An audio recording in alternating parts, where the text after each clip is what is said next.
In this video, I'm going to show you how to wire up pine cones. So obviously you either have collected the pine cones yourself or you've bought them in commercially. Normally the bigger the bag of pine cones that you buy, the less expensive they work out. It is possible to buy in sprayed pine cones or painted pine cones or you can spray or paint them yourself. Personally, I just prefer the natural ones. So to wire up pine cones you need wires. And the wires that you need is a 20 gauge wire. It's important to write that down. A lot of people come back to me and they say they hadn't got 20 and I bought 22. 22 is half the thickness of 20. Or somebody else comes back to me and they say, I bought 19, they hadn't got 20. 19 is double the thickness of 20. So don't buy anything else, only a 20 gauge wire. They are sold in different lengths and it goes by the weight, you know what I mean, what price they're going to be. I definitely recommend anything between 10 and 12 inches in length. Anything less than 10 inches is miles too short. And if you're only a beginner, you'll probably struggle with the 10 inch. You're probably better off going for the 12 inch, okay? And if your cones are really fat, you'll definitely need the 12 inch wire. When you go to buy the wires, you'll be given the choice, do you want stub wires, which are black wires, or do you want enamelled wires, which are these green coated wires? To be honest, it makes absolutely no difference. Well, the difference between them is the stub wires, your fingers will be black using them, do you know that way? And they will also go rusty and they're less expensive. The enamelled wires, they won't go rusty because they have this green coating on them. They look nicer and obviously they won't go rusty, but they're a little bit more expensive. We nearly always use the enamelled wires here at the school and it's what we send out to our students. Always store your wires in a container. There's nothing as bad when they get bent up on you and they're crooked and you're trying to work with them. So in a pine cone, we call these the little petals on it, okay? And if your pine cones are closed, that means that they're in too cold of an area. So bring them maybe indoors or into a dry room. If you get damp, the petals close over. People often say you can use a pine cone like a weather forecast basically. So as they dry out, and if they're in a warm room, the petals open. But always the very, very bottom petals, they're always closed tight. So you place the wire in between the petals as low down as you possibly can. So just go down as low as you possibly can with the wire. Now you're going to see after a while the same tricks apply for most of the wiring techniques I'm going to show you in the next few tutorials. We'll always have a short piece of wire, so I'm going to say 2.5 to 3 centimeters, and we'll always have a long piece of wire, which is the rest of the wire.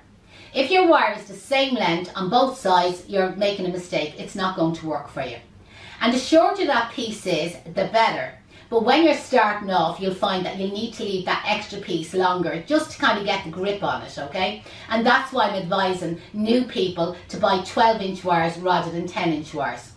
So here I am, I have the bit of wire sticking out, it's a good 1.5 inches approximately. And the longer piece that's left over, I'm wiggling it in between the petals all the way around the pine cone until it comes around and it nearly crosses over the short one, like an X. So the long one crosses either over or under the short one, makes no difference at all.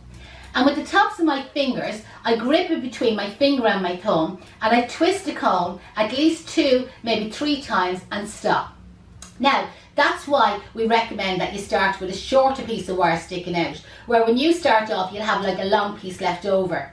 And some of you will be tempted to twist and twist and twist and twist and twist and twist until that's gone there completely. And at that stage, your finger will have actually started to get sore and you'll be after tearing or ripping the skin on your finger with that little bit of wire sticking out. It's not going to unravel, so 2 twists is loads. So watch me again.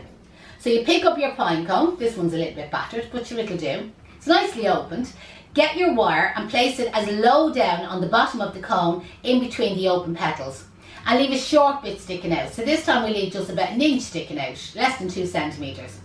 The long piece of wire, wiggle it in between or insert it in between all the petals until it comes right around and it meets the short bit of wire sticking out. So they kind of like create like an X, one crosses over the other. And all you do then is you grip it between your finger and your thumb, 1, 2 and stop, okay? Now again, there's still going to be a little bit of wire sticking out, leave it. You're not going to see that. When that's in the door wreath or in the flower arrangement, you're definitely not going to see it. Again, hopefully you've seen this, but I'll just do one more in case anybody has missed anything. Again, you'll pick up a pine cone and it'll be quite tight there at the bottom, do you know that way? And you might have to come a third of the way up before you can actually get the wire inserted in between it, and that's fine. So again, we're leaving a small bit of wire sticking out. The long piece of wire, that gets wiggled, you know that way, and inserted in between the petals of the cone. So it's completely hidden, you can't see it on that side. All you can see is where the two pieces of wire kind of crisscross over each other. And then with the tops of your fingers, 1 or 2 twists of your fingers and stop. That's not going to unravel. In one of the large 20 kilo bags of cone, there's between 400 and 500 pine cones. So imagine you got in and you wired all of them and you done 2 twists of your fingers. Imagine how sore your finger is going to be. Imagine if you done 3 or 4 or 5 twists on your fingers. You won't have got halfway through the bag. And by the way, don't aim to wire all the pine cones in the one night. So something I would recommend that if you're planning on doing stuff for Christmas, buy your pine cones in advance, you know that way, and maybe while you're watching the telly or you're watching Case Flower School live tutorials, is get in one night and wire a couple of them, and then get in another night and wire a couple of them, and get yourself a big cardboard box. Don't put them into a bag, because what will happen is when you put them into a bag, the wires will all get bent. So throw them into a big cardboard box, or you know, one of them plastic IKEA storage boxes. They will do fine as well, and keep the wire straight, because you will need the wire straight, especially for going down into your Christmas door wreaths, your Christmas grave wreaths. For flower arrangements, I will probably bend the wire, but I will show you that in the tutorials as we come to it. If anybody has any questions, you can put them in the comments below there, or again, if you happen to be in a bloom with me for a bloom room for the Christmas online program, pop over there and post any questions in relative to pine cones, and I'll get back to everybody. Hope everybody enjoyed that and hope everybody learned something. Best of luck and talk to you soon.